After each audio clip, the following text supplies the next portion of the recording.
Mister lawyer, నాతో ఏదో ముఖ్యమైన విషయం మాట్లాడాలని అర్జెంటుగా రమ్మని కబురు చేశారు. ఏమిటా ముఖ్యమైన విషయం?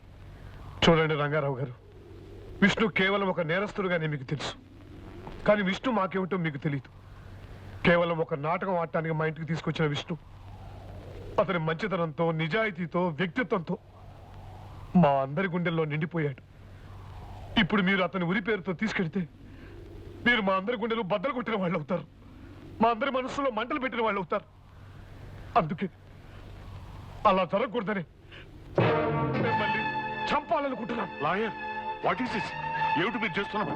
ఎస్, ఇది మీ రివాల్వర్. మీకు తెలియకుండా తీశాను. మిమ్మల్ని చంపితే మా విష్ణుని కాపాడుకోవచ్చు. అతన్ని బతికించుకుంటానికి నేను హంతకుండా పర్వాలేదు. లాయర్, కాకి బట్టలకు కట్టుబడి వృత్తి ధర్మానికి తల వంచి విష్ణువుని తీసుకెళ్ళడానికి వచ్చాను. నిజానికి ఈ వృత్తి చేస్తున్నందుకు నాలో నేను ఎంత కుమిలిపోతున్నానో మీకు తెలియదు. విష్ణువుని మీకంటే ఎక్కువగా నా కన్న కొడుకులాగా అభిమానించాను. అతని ప్రేమను ఆశీర్వదించి దగ్గరుండి పెళ్లి చేశాను. అతని ఆఖరి కోరిక నెరవేరాలని ఆశించాను. అతని నాటకం పూర్తయ్యే వరకు అనుమతి అడిగితే ఇచ్చాను. కన్నీళ్లను దాచుకుని కఠినత్వాన్ని మొహాన పూసుకుని విష్ణువుని తీసుకువెళ్ళటానికి వచ్చిన నన్ను చంపాలనుకుంటే చంపు, కానీ చట్టం మాత్రం అతను వదలదు. నువ్వు నేనే కాదు, ఎవరు కాదన్నా సరే చట్టం అతని ఉరికమ్మానికి ఎక్కించి తీరుతుంది. చంపు, కమా, షూట్ మీ.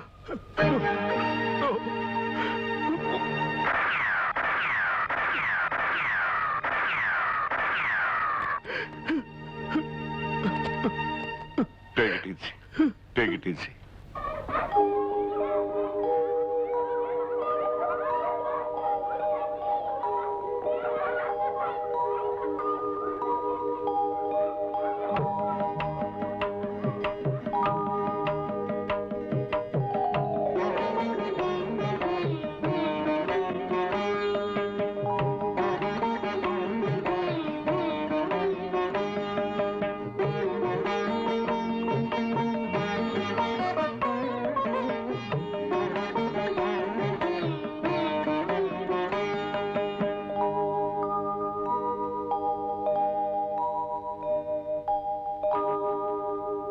కళ్యాణి, బాబు నెల్లపిల్లాడిగా ఉన్నప్పుడు రేవతి వీణ్ణి ఒళ్ళో పెట్టుకుని వీడి భవిష్యత్తు గురించి ఎన్ని కలలు కనేదో,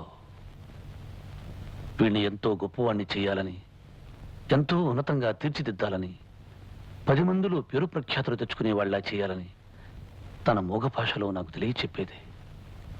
కానీ వీడికి అమ్మను దూరం చేసి నేను దూరం అయిపోయి అనాథ అనే ముద్రతో ఈ లోకంలో వీడిని ఒంటరివాణ్ణి చేసి వెళ్ళిపోతున్నాను.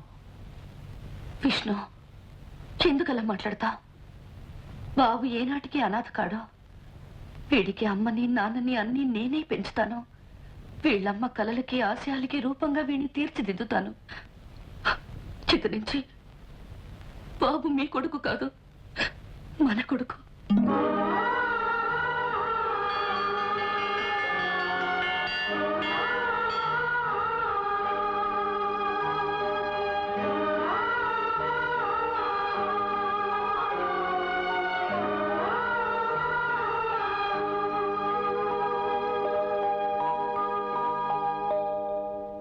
రామచంద్ర ప్రసాద్ గారు, మీరు చెప్పిన ప్రకారమే అమ్మాయి గారి పేరున, అల్లుడు గారి పేరున రాయించి తెచ్చిన డాక్యుమెంట్స్. Thank you. వస్తానండి. మంచిదండి. ఆనందరావు, నా బాధ్యతలన్నీ పూర్తి చేసుకున్నందుకు చాలా సంతోషంగా ఉందయ్యా. విష్ణు, రేపే నా ప్రయాణం. అందుకే ఈ రాత్రి మనం అందరం సరదాగా గడపాలి. నువ్వు ఒక కమ్మని కీర్తన ఆలాపించాలి. ఆ ఆనందం, అనుభూతి ఆ జన్మాంతం నాలో మిగిలిపోవాలి. ఏమంటావు? కీర్తన? అవును విష్ణు, నేను నిన్ను కోరే ఆఖరి కోరిక ఇదేనయ్యా. అమ్మా కళ్యాణి, నా తరఫున నువ్వన్నా రిక్వెస్ట్ చేయమ్మా.